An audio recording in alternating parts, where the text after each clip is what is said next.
माननीय, कृपा करके प्लीज, कृपा करके। माननीय प्रधानमंत्री Shri Narendra Modi ji, Republic plenary summit 2025 में आपका स्वागत है। मैंने आपसे अभी कहा और दिल की बात आपको कही कि जब से ये नेटवर्क शुरू हुई है, आप हर रिपब्लिक समिट में आप हमारे साथ रहे हैं। मुझे लगता है कि इससे हमें, ये हमारी सबसे बड़ी अचीवमेंट है। बहुत बहुत धन्यवाद प्रधानमंत्री जी, आपने जिस तरीके से हमको सपोर्ट किया है, I am very grateful for that.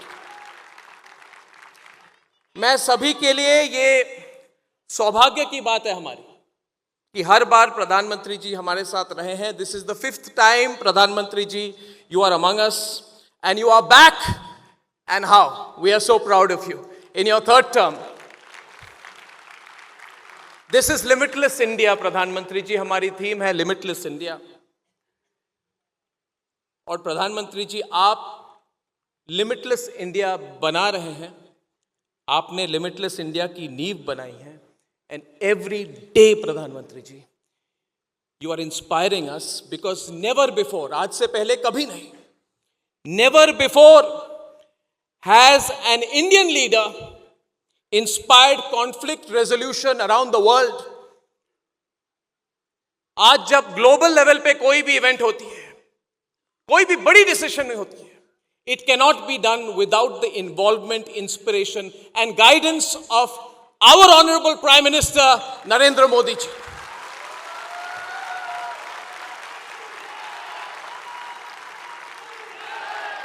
And I am a 90s kid. 90s में कॉलेज में जाते थे, हम कभी सोच भी नहीं सकते थे। प्रधानमंत्री जी, रिसेंटली मैं गुजरात गया और गुजरात में अहमदाबाद से बड़ौदा हम 30-40 मिनट में हम वंदे भारत में पहुंच जाते हैं। This is limitless India.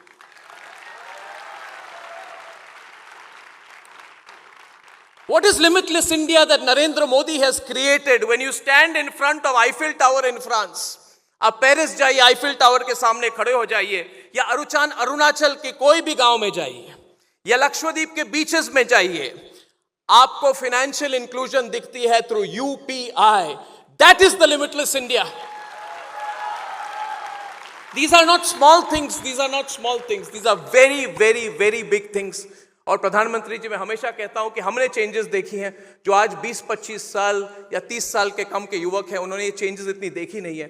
हमारी जनरेशन ने देखी हैं। So we are very grateful to you and we must never take this for granted. प्रधानमंत्री ji, you are working limitlessly to invest in our people, your economy, our innovation. और हम भी कुछ करना चाहते हैं। हर बार हमारी कोशिश रहती है कि रिपब्लिक नेटवर्क जो है, हम कभी न्यूज फर्स्ट तो कभी कहते ही नहीं है, ये तो सब लोग टेकन फॉर ग्रांटेड करते हैं। प्रधानमंत्री जी, हम कहते हैं नेशन फर्स्ट। जो न्यूज रूम बनाई है, जिसके बारे में आपको बात की, वहां पे हमने बड़े अक्षरों में लिखी हुई है नेशन फर्स्ट, ताकि न्यूज रूम को कोई अंदर आए या बाहर जाए, याद रखे कि एक ही मोटो है, नेशन फर्स्ट और राष्ट्र सर्वोपरि। और पिछली बार जब आप आए थे प्रधानमंत्री जी, 7 मार्च, 1 साल, आपने एक लिमिटलेस थॉट दी थी मुझे। आपने कहा था स्टेज से कि अर्नब, अनेक भाषाओं में एक ऐसा प्लेटफॉर्म तुम तैयार करो जिससे पहुंच बढ़ सके, ज्यादा से ज्यादा इंडियंस को आप रीच कर सको, और कुछ करो जिससे लोग इंस्पायर हो, सिर्फ न्यूज के लिए नहीं, to make a positive change for the country. प्रधानमंत्री ji, I want to share with you that inspired by you, today we have started in Republic Network's Limitless India program. आज इस समिट के साथ हम शुरू कर रहे हैं। It is dedicated to young Indian innovators and thought leaders under the age of 30. We are tapping into the युवा शक्ति, भारत की युवा शक्ति को टैप करते हुए we are today honoring 9 game-changing young Indians who will change the future of this country. Pradhan ji, it is not just what you do from your Prime Minister's office. Every single Indian today is inspired by you. When we ask the people, why did you bring those ideas? They say we are inspired by the moment which we are in. प्रधानमंत्री जी, एक idea था जिन्होंने share किया है, one award winning idea आपके साथ share करना चाहता हूं। how to use artificial intelligence to revolutionize the rural economy. ग्रामीण इकोनॉमी के लिए आर्टिफिशियल इंटेलिजेंस का किस तरह से प्रयोग किया जाए. हमारे एक अवार्ड विनर ने और एक पाथ ब्रेकिंग आइडिया थी of a plastic police crowdsourcing digital initiative to combat plastic waste in urban areas. Another idea was which connected daily wage workers and street vendors to the quick commerce boom in the country. Pradhan Mantri ji, ye Republic Youth Hackathon has got thousands and thousands and thousands of entries through the digital pitch networks. Digital pitch dashboard बनाई हमने Republic Network में. और मैं ये Limitless India program we want to dedicate to your leadership, Pradhan Mantri ji. That is our first thing I wanted to tell you. And there is one thing which I also wanted to share in your presence and with everyone following Republic. I want to announce one more nation first initiative in your presence. Pradhan Mantri ji, यहाँ से 40 kilometre दूर Republic media network की एक global campus हमने तैयार की है, जिसका जिक्र मैंने आपको पिछले समिट में किया था. हिंदी, इंग्लिश, डिजिटल हर भारतीय भाषा में वहाँ पे प्लेटफॉर्म बन रही है. हमने फिजिकल इंफ्रास्ट्रक्चर बनाई है कड़ी मेहनत के साथ, और वहाँ में हमने हार्डवेयर बना दी है, और अभी उसमें सॉफ्टवेयर डालने के लिए हम national positive influencers program launch कर रहे हैं. उसके बारे में मैं दो बातें आपसे शेयर करना चाहता हूँ. प्रधानमंत्री जी, ग्लोबल कनेक्टिविटी के साथ, ग्लोबल कनेक्टिविटी तो भरपूर है, मगर ज़रूरत quality, global good quality content की भी है. और प्रॉब्लम कभी होती है कि लोग फॉलोअर्स या नंबर्स को देख के कंटेंट बनाते हैं. प्रधानमंत्री जी, हम चाहते हैं कि नैरेटिव को देख के कोई कंटेंट बनाए, नंबर्स को देख के नहीं. नंबर्स आ जाती हैं प्रधानमंत्री जी अगर नीयत सही हो. जैसे आपने हर बार मुझे कहा अर्नब हिंदी में बात करो, तो मैंने कहा कि मेरी तो हिंदी खराब है मगर मेरी नीयत साफ है. तो प्रधानमंत्री जी, हमारी नीयत बहुत क्लीन है जहां भी पहुंचे हम, क्योंकि we have clear intent in our hearts, और हम पॉजिटिव इन्फ्लुएंसर प्रोग्राम बना रहे हैं. अंडर दिस प्रोग्राम 4 हफ्ते बाद हम 100 पॉजिटिव इन्फ्लुएंसर्स को रिपब्लिक मीडिया नेटवर्क के कैंपस में लाके उन्हें रिसोर्सेज देंगे, उन्हें फाइनेंशियल सपोर्ट देंगे, उन्हें प्लेटफॉर्म देंगे, उन्हें हम हमारी एडवांस्ड प्रोडक्शन सिस्टम्स देंगे, और भारत की nationalist platform of Republic media network का जितना सपोर्ट है हम दिल से देंगे, ताकि इंडिया के लिमिटलेस क्वालिटी कंटेंट भी बने, which will have a huge impact on this country. प्रधानमंत्री जी, पर्सनल रिक्वेस्ट है, कभी आपको, आपने जैसे समय दे, एक बार कभी आप हमारे कैंपस में आके इन इन्फ्लुएंसर्स को मिले और इनको भी इंस्पायर करें जब भी आपको मौका मिले. तो प्रधानमंत्री जी, ज़्यादा समय नहीं लेते हुए मैं ये कहूँगा कि you are the limitless India. We owe our limitless dream to. We owe it to you. And I have said this, that history will remember, and history is already recording today what you have done for India, for Asia, and for the changing balance in the global order. You have brought a new balance in the global order, Pradhan Mantri ji. We owe our drive and ambition to you. We owe our ability to make vaccines, satellites, and missiles to you. And we owe it to you because, Pradhan Mantri ji, you have given us the confidence that we can do it. You have shaped India's future. We owe it to you because your absolutely limitless vision is leading not just the country but the world. Pradhan Mantri ji, from the bottom of our heart, I welcome you once again to our Republic Media Network Plenary Summit. And thank you so much for giving me the time to present my thoughts to you. बहुत बहुत धन्यवाद प्रधानमंत्री जी.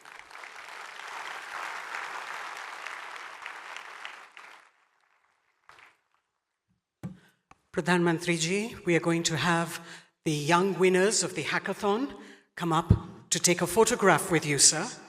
I'd like to invite all of them up. Soham, Diya, Ansela, Abhishek, Damodar, Geetika, Dhruv, Arun, Tushar, Anirudh, Anubhav, and Shiv.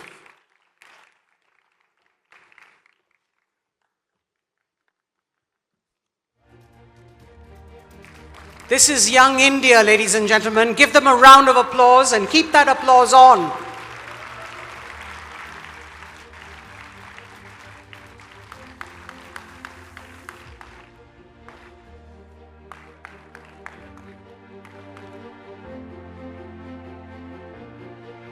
Arun.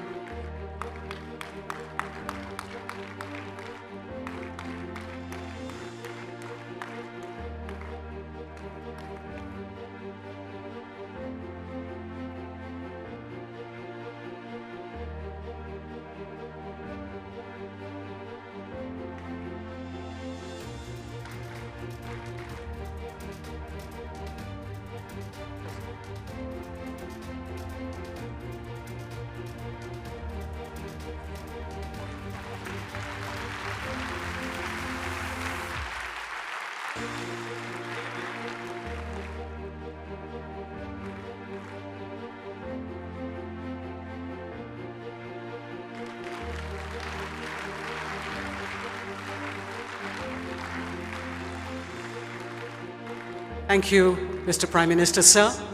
May I request the hackathoners to please take their places down below?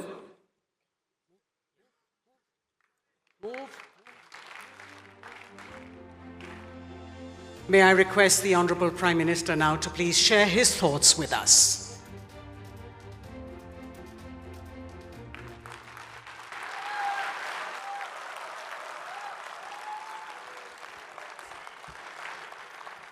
नमस्कार। आप लोग सब थक गए होंगे।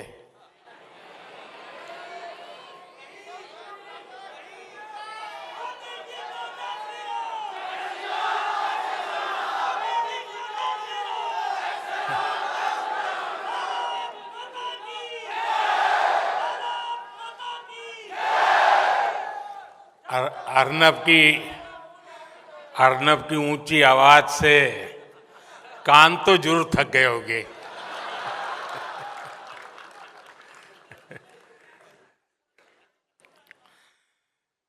बैठिए अर्नब, अभी चुनाव का मौसम नहीं है।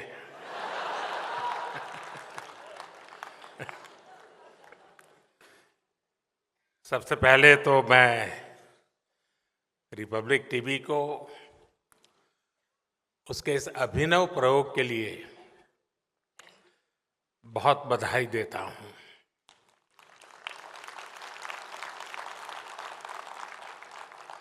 आप लोग युवाओं को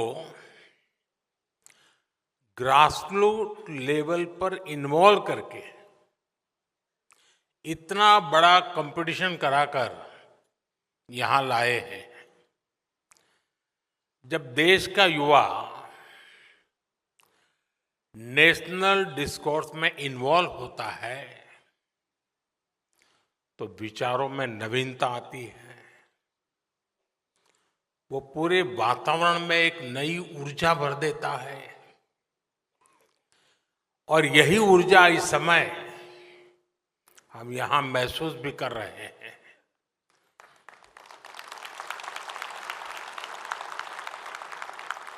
एक तरह से युवाओं के इन्वॉल्वमेंट से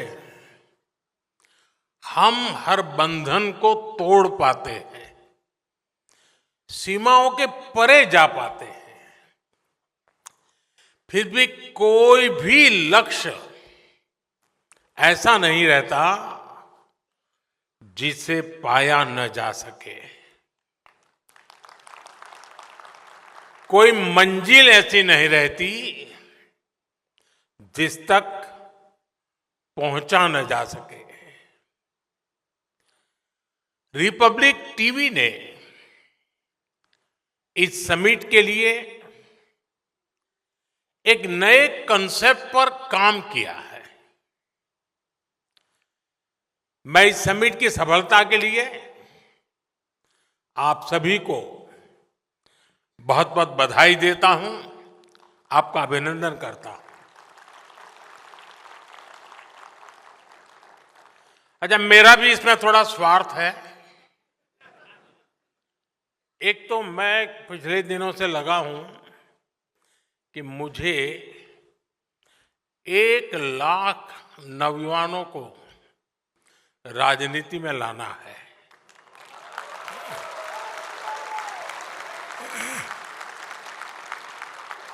और वो 1 लाख ऐसे जो उनकी फैमिली में फर्स्ट टाइमर हो।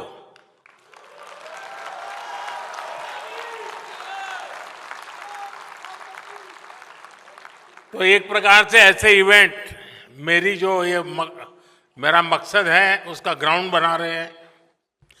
दूसरा मेरा व्यक्तिगत लाभ है। व्यक्तिगत लाभ ये है कि 29 में जो वोट करने जाएंगे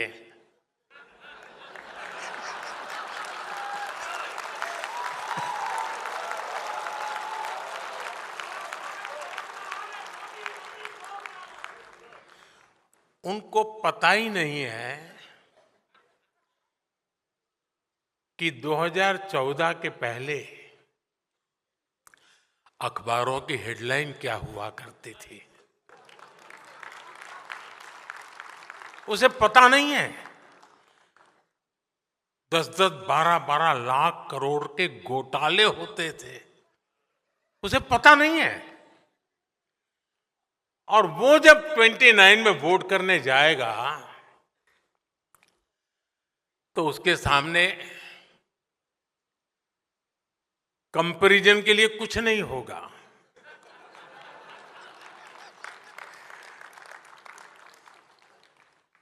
और इसलिए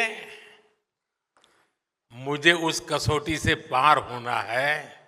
और मुझे पक्का विश्वास है ये जो ग्राउंड बन रहा है ना, वो उस काम को पक्का कर देगा।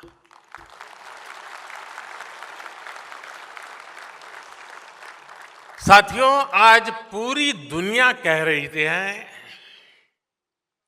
कि ये भारत की सदी है। क्या आपने नहीं सुना है?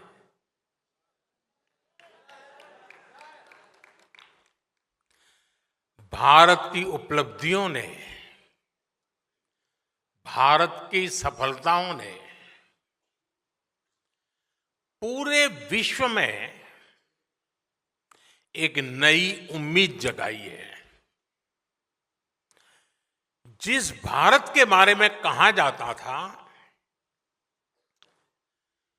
ये खुद भी डूबेगा और हमें भी ले डूबेगा, वो भारत आज दुनिया की ग्रोथ को ड्राइव कर रहा है।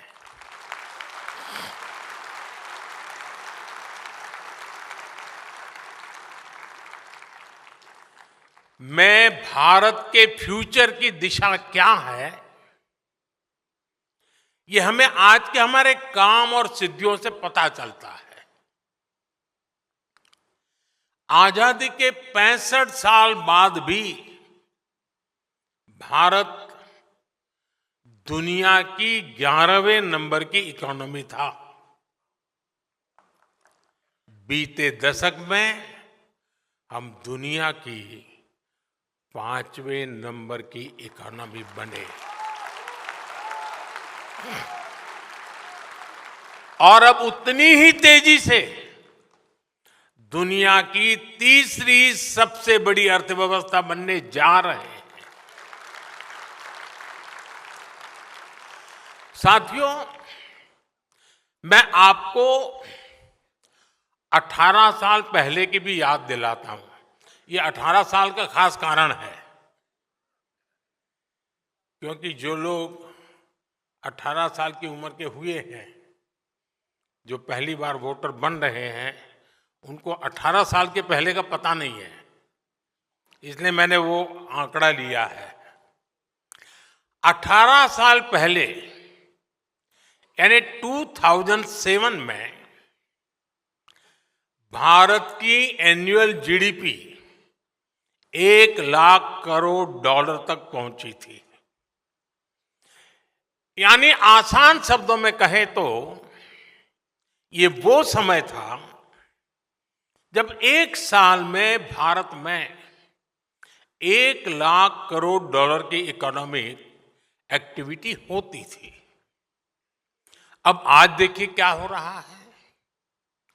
अब एक क्वार्टर में ही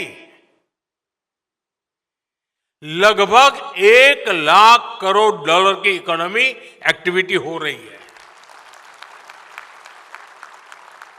इसका क्या मतलब हुआ?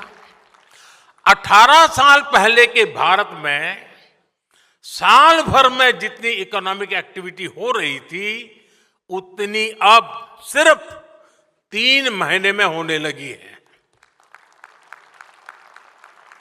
ये दिखाता है कि आज का भारत कितनी तेजी से आगे बढ़ रहा है। मैं आपको कुछ उदाहरण दूंगा जो दिखाते हैं कि बीते 1 दशक में कैसे बड़े बदलाव भी आए और नतीजे भी आए। बीते 10 सालों में हम 25 करोड़ लोगों को गरीबी से बाहर निकालने में सफल हुए हैं।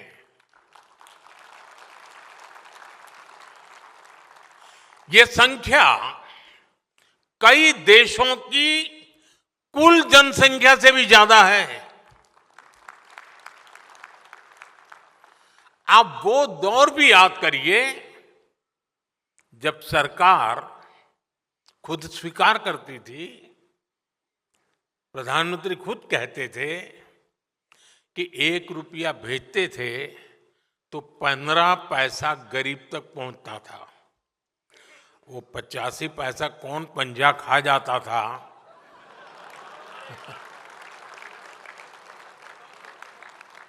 और एक आज का दौर है।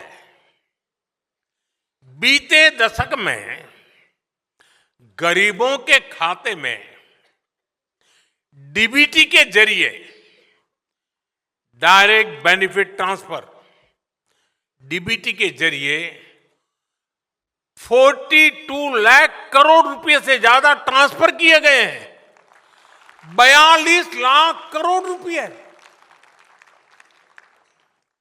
अगर आप वो हिसाब लगा दें रुपये में से 15 पैसा वाला, तो 42 लाख करोड़ का क्या हिसाब निकलेगा। साथियों, आज दिल्ली से 1 रुपया निकलता है तो 100 पैसे आखिरी जगह तक पहुंचते हैं।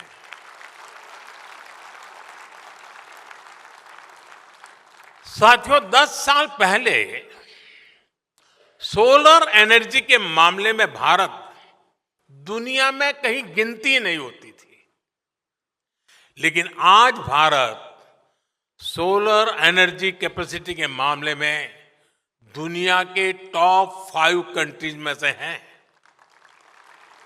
हमने सोलर एनर्जी कैपेसिटी को 30 गुना बढ़ाया है।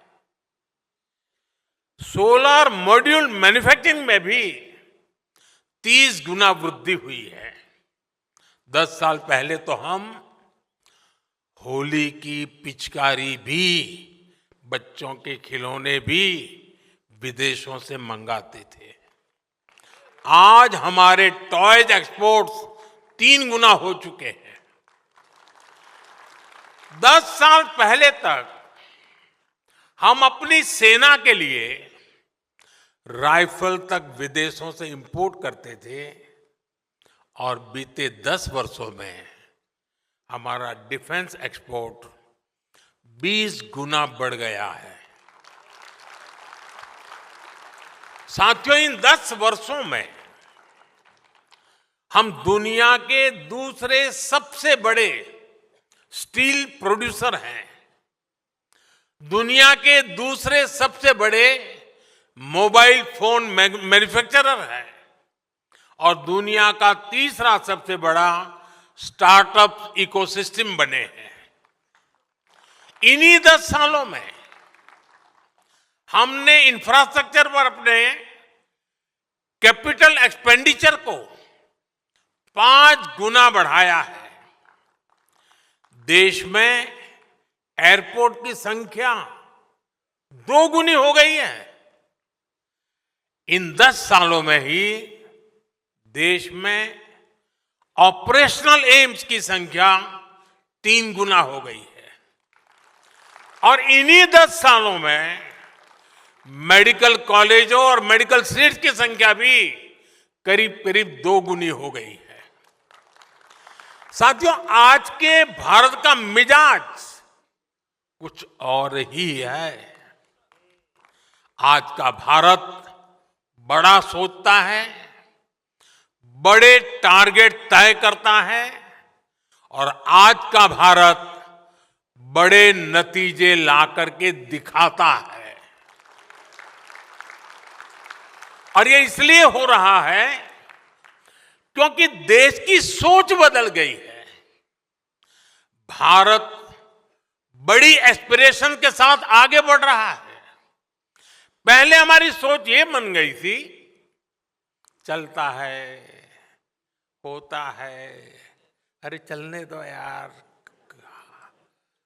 जो करेगा करेगा, अपन अपना चला लो। पहले सोच कितनी छोटी हो गई थी। मैं इसका एक उदाहरण देता हूं। एक समय था, अगर कहीं सूखा हो जाए, सूखाग्रस्त इलाका हो, तो लोग, उस समय कांग्रेस का शासन हुआ करता था, तो मेमोरेंडम देते थे गांव के लोग और क्या मांग करते थे कि साहब अकाल होता रहता है, तो इस समय अकाल के राहत के काम, रिलीफ के वर्क शुरू हो जाए, गड्ढे खोदेंगे, मिट्टी उठाएंगे, दूसरे गड्ढे में भर देंगे। यही मांग किया करते थे लोग। कोई कहता था, क्या मांग करता था कि साहब मेरे इलाके में एक हैंडपंप लगवा दो ना, पानी के लिए हैंडपंप की मांग करते थे। कभी कभी सांसद क्या मांग करते थे, गैस सिलेंडर इसको जरा दे लीजिए ना। सांसद ये काम करते थे। उनको 25 कूपन मिला करती थी और उस 25 कूपन को पार्लियामेंट का मेंबर अपने पूरे क्षेत्र में गैस सिलेंडर के लिए ऑब्लाइज करने के लिए उपयोग करता था। एक साल में एक एमपी 25 सिलेंडर, और ये सारा 2014 तक था।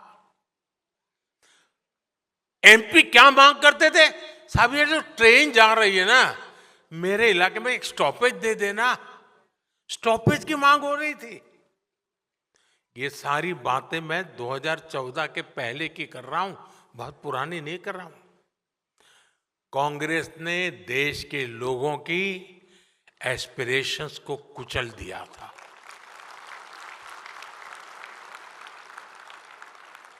इसलिए देश के लोगों ने उम्मीद लगानी भी छोड़ दी थी। मान लिया था यार इनसे कुछ होना नहीं है, क्या कर रहा है।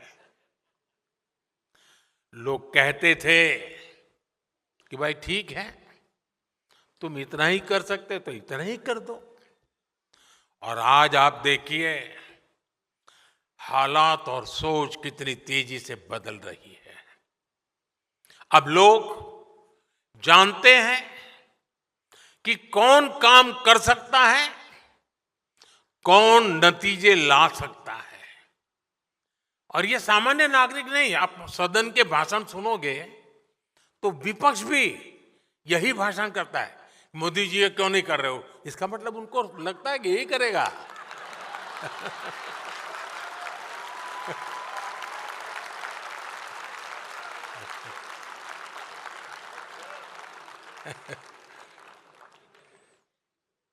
साथियों, आज जो एस्पिरेशंस हैं उसका प्रतिबिंब उनकी बातों में झलकता है। कहने का तरीका बदल गया। अब लोगों की डिमांड क्या आती है, लोग पहले स्टॉपेज मांगते थे, अब आकर के कहते जी मेरे यहां भी तो एक वंदे भारत शुरू कर दो।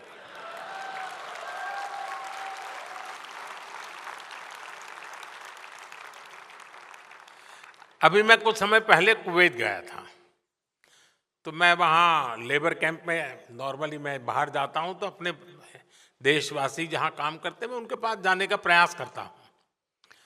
तो मैं वहाँ लेबर कॉलोनी में गया था, तो हमारे जो श्रमिक भाई बहन हैं जो वहाँ कुवैत में काम करते हैं, उनसे कोई 10 साल से कोई 15 साल से वहाँ काम, मैंने से बात कर रहा था। अब देखिए, एक श्रमिक बिहार के गांव का जो 9 साल से कुवैत में काम कर रहा है, बीच बीच में आता है। मैंने जब उसको बातें कर रहा तो उसने कहा, साहब मुझे एक सवाल पूछना है। मैंने कहा पूछिए। उसने कहा, साहब मेरे गांव के 5 डिस्ट्रिक्ट हेडक्वार्टर पे इंटरनेशनल एयरपोर्ट बना दीजिए ना। जी, मैं इतना प्रसन्न हो गया कि मेरे देश के बिहार के गांव का श्रमिक जो 9 साल से कुवैत में मजदूरी करता है, वो भी सोचता है अब मेरे डिस्ट्रिक्ट में इंटरनेशनल एयरपोर्ट बनेगा। ये है आज भारत के एक सामान्य नागरिक की एस्पिरेशन, जो विकसित भारत के लक्ष्य की ओर पूरे देश को ड्राइव कर रही है। साथियों, किसी भी समाज की, राष्ट्र की ताकत तभी बढ़ती है जब उसके नागरिकों के सामने से बंदिशें हटती हैं, बाधाएं हटती हैं, रुकावटों की दीवारें गिरती है। तभी उस देश के नागरिकों का सामर्थ्य बढ़ता है। आसमान की ऊंचाई भी उनके लिए छोटी पड़ जाती है। इसलिए हम निरंतर उन रुकावटों को हटा रहे हैं जो पहले की सरकारों ने नागरिकों के सामने लगा रखी थी। अब मैं उदाहरण देता हूं स्पेस सेक्टर। स्पेस सेक्टर में पहले सब कुछ इसरो के ही जिम्मे था। इसरो ने निश्चित तौर पर शानदार काम किया, लेकिन स्पेस साइंस और एंटरप्रेन्योरशिप को लेकर देश में जो बाकी सामर्थ्य था उसका उपयोग नहीं हो पा रहा था। सब कुछ इसरो में सिमट गया था। हमने हिम्मत करके स्पेस सेक्टर को युवा इनोवेटर्स के लिए खोल दिया। और जब मैंने निर्णय किया था, किसी अखबार की हेडलाइन नहीं बना था, क्योंकि समझ भी नहीं है। रिपब्लिक टीवी के दर्शकों को जानकर खुशी होगी कि आज 250 से ज्यादा स्पेस स्टार्टअप देश में बन गए हैं। ये मेरे देश के युवाओं की कमाल है। यही स्टार्टअप्स आज विक्रम एस और अग्निबाण जैसे रॉकेट्स बना रहे हैं। ऐसे ही मैपिंग के सेक्टर में हुआ। इतने बंधन थे, आप एक एटलास नहीं बना सकते। टेक्नोलॉजी बदल चुकी है। पहले अगर भारत में कोई मैप बनाना होता था तो उसके लिए सरकारी दरवाजे पर सालों तक आपको चक्कर काटने पड़ते थे। हमने इस बंदिश को भी हटाया। आज जियो स्पेशियल मैपिंग से जुड़ा डेटा नए स्टार्टअप्स का रास्ता बना रहा है। साथियों, न्यूक्लियर एनर्जी से जुड़े सेक्टर को भी पहले सरकारी कंट्रोल में रखा गया था। बंदिशें थी, बंधन थे, दीवारें खड़ी कर दी गई थी। अब इस साल के बजट में सरकार ने इसको भी प्राइवेट सेक्टर के लिए ओपन करने की घोषणा की है। और इससे 2047 तक 100 गीगावाट न्यूक्लियर एनर्जी कैपेसिटी जोड़ने का रास्ता मजबूत हुआ है। साथियों, आप हैरान रह जाएंगे कि हमारे गांवों में 100 लाख करोड़ रुपए, 100 लाख करोड़ रुपीस, उससे भी ज्यादा अनटैप्ड आर्थिक सामर्थ्य पड़ा हुआ है। मैं आपके सामने फिर ये आंकड़ा दोहराऊं, 100 लाख करोड़ रुपए, ये छोटा आंकड़ा नहीं है। ये आर्थिक सामर्थ्य गांव में जो घर होते हैं उनके रूप में उपस्थित है। मैं आपको और आसान तरीके से समझाता हूं। अब जैसे यहां दिल्ली जैसे शहर में आपके घर 50 लाख के, 1 करोड़, 2 करोड़ के होते हैं। आपकी प्रॉपर्टी की वैल्यू पर आपको बैंक लोन भी मिल जाती है। अगर आपका दिल्ली में घर है तो आप बैंक से करोड़ों रुपए के लोन ले सकते हैं। अब सवाल यह है कि घर दिल्ली में ही थोड़े हैं, गांव में भी तो घर है, वहां भी तो घरों के मालिक है। वहां ऐसा क्यों नहीं होता? गांवों में घरों पर लोन इसलिए नहीं मिलता क्योंकि भारत में गांव के घरों के लीगल डॉक्यूमेंट्स नहीं होते थे, प्रॉपर मैपिंग ही नहीं हो पाई थी। इसलिए गांव की इस ताकत का उचित लाभ देश को, देशवासियों को नहीं मिल पाया। और ये सिर्फ भारत की समस्या है ऐसा नहीं है। दुनिया के बड़े बड़े देशों में लोगों के पास प्रॉपर्टी के राइट्स नहीं है।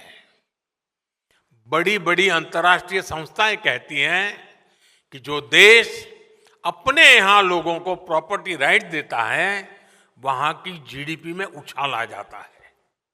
साथियों, भारत में गांव के घरों के प्रॉपर्टी राइट देने के लिए हमने एक स्वामित्व स्कीम शुरू की। इसके लिए हम गांव-गांव में ड्रोन से सर्वे करा रहे हैं, गांव के एक एक घर की मैपिंग करा रहे हैं। आज देश भर में गांव के घरों के प्रॉपर्टी कार्ड लोगों को दिए जा रहे हैं। 2 करोड़ से अधिक प्रॉपर्टी कार्ड सरकार ने बांटे हैं और यह काम लगातार चल रहा है। प्रॉपर्टी कार्ड न होने के कारण पहले गांवों में बहुत सारे विवाद भी होते थे, लोगों को अदालतों के चक्कर लगाने पड़ते थे। ये सब भी अब खत्म हुआ है। इन प्रॉपर्टी कार्ड पर अब गांव के लोगों को बैंकों से लोन मिल रहे हैं। इससे गांव के लोग अपना व्यवसाय शुरू कर रहे हैं, स्वरोजगार कर रहे हैं। अभी मैं एक दिन ये स्वामित्व योजना के तहत वीडियो कॉन्फ्रेंस पर उसके लाभार्थियों से बात कर रहा था। मुझे राजस्थान की एक बहन मिली। उसने कहा कि मेरा प्रॉपर्टी कार्ड मिलने के बाद मैंने 9 लाख रुपए की लोन ली गांव में, और मैंने बिजनेस शुरू किया और मैं आधी लोन वापस कर चुकी हूं और अब मुझे पूरी लोन वापस करने में समय नहीं लगेगा और मुझे अधिक लोन की संभावना बन गई है। कितना कॉन्फिडेंस लेवल है साथियों। ये जितने भी उदाहरण मैंने दिए हैं, इनका सबसे बड़ा बेनिफिशियरी मेरे देश का नौजवान है। वो यूथ जो विकसित भारत का सबसे बड़ा स्टेक होल्डर है, जो यूथ आज के भारत का एक्स फैक्टर है। इस एक्स का अर्थ है एक्सपेरिमेंटेशन, एक्सेलेंस और एक्सपांशन। एक्सपेरिमेंटेशन यानी हमारे युवाओं ने पुराने तौर तरीकों से आगे बढ़कर नए रास्ते बनाए हैं। एक्सेलेंस यानी नौजवानों ने ग्लोबल बेंचमार्क सेट किए हैं। और एक्सपांशन यानी इनोवेशन को हमारे युवाओं ने 140 करोड़ देशवासियों के लिए स्केल अप किया है। हमारा यूथ देश की बड़ी समस्याओं का समाधान दे सकता है, लेकिन इस सामर्थ्य का सदुपयोग भी पहले नहीं किया गया। हैकाथॉन के जरिए युवा देश की समस्याओं का समाधान भी दे सकते हैं, इसको लेकर पहले सरकारों ने सोचा तक नहीं। आज हम हर वर्ष स्मार्ट इंडिया हैकाथॉन आयोजित करते हैं। अभी तक 10 लाख युवा इसका हिस्सा बन चुके हैं। सरकार की अनेक मिनिस्ट्रीज और डिपार्टमेंट ने गवर्नेंस से जुड़े कई प्रॉब्लम और उनके सामने रखे, समस्याएं बताई कि बताइए भाई आप खोजिए क्या क्या सॉल्यूशन हो सकता है। हैकाथॉन में हमारे युवाओं ने लगभग 2500 सॉल्यूशन डेवलप करके देश को दिए हैं। मुझे खुशी है कि आपने भी हैकाथॉन के इस कल्चर को आगे बढ़ाया है और जिन नौजवानों ने विजय प्राप्त की है, मैं उन नौजवानों को बधाई देता हूं और मुझे खुशी है कि मुझे उन नौजवानों से मिलने का मौका मिला। साथियों, बीते 10 वर्षों में देश ने एक न्यू एज गवर्नेंस को फील किया है। बीते दशक में हमने इंपैक्ट लेस एडमिनिस्ट्रेशन को इंपैक्टफुल गवर्नेंस में बदला है। आप जब फील्ड में जाते हैं तो अक्सर लोग कहते हैं कि हमें फला सरकारी स्कीम का बेनिफिट पहली बार मिला।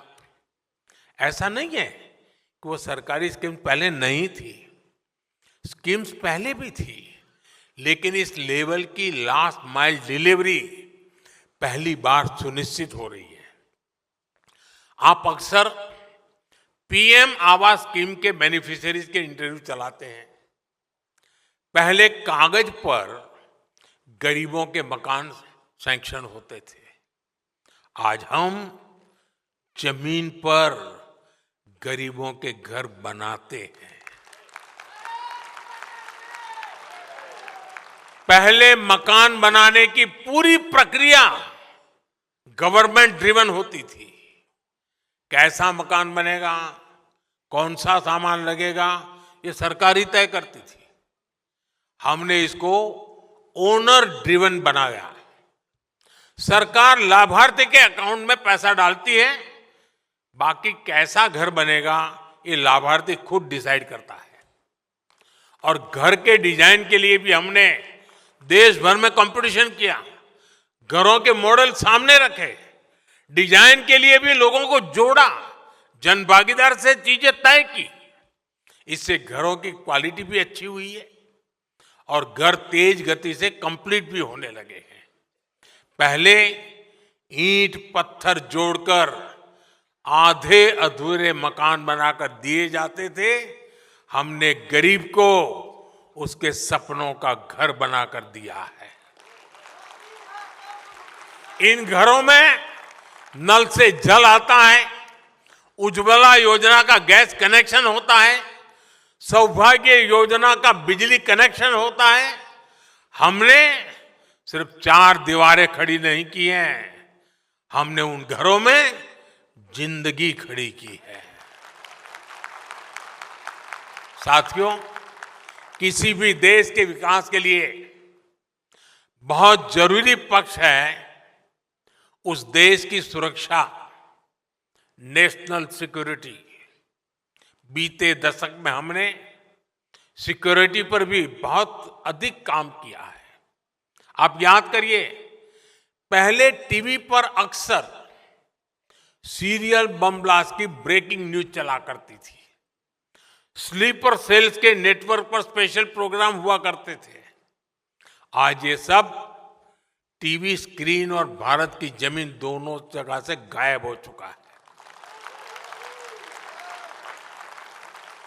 वरना पहले आप ट्रेन में जाते थे, हवाई अड्डे पर जाते तो लावारिस कोई बैग पड़ी है तो छूना मत, ऐसी सूचनाएं आती थी।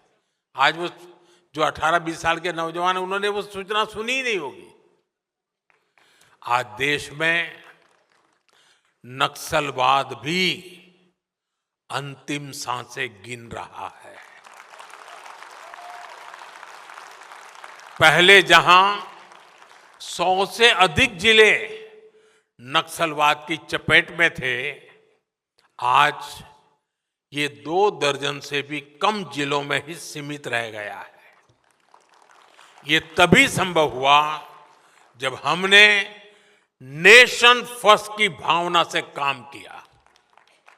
हमने इन क्षेत्रों में गवर्नेंस को ग्रासरूट लेवल तक पहुंचाया। देखते ही देखते इन जिलों में हजारों किलोमीटर लंबी सड़कें बनी, स्कूल अस्पताल बने, 4G मोबाइल नेटवर्क पहुंचा और परिणाम आज देश देख रहा है।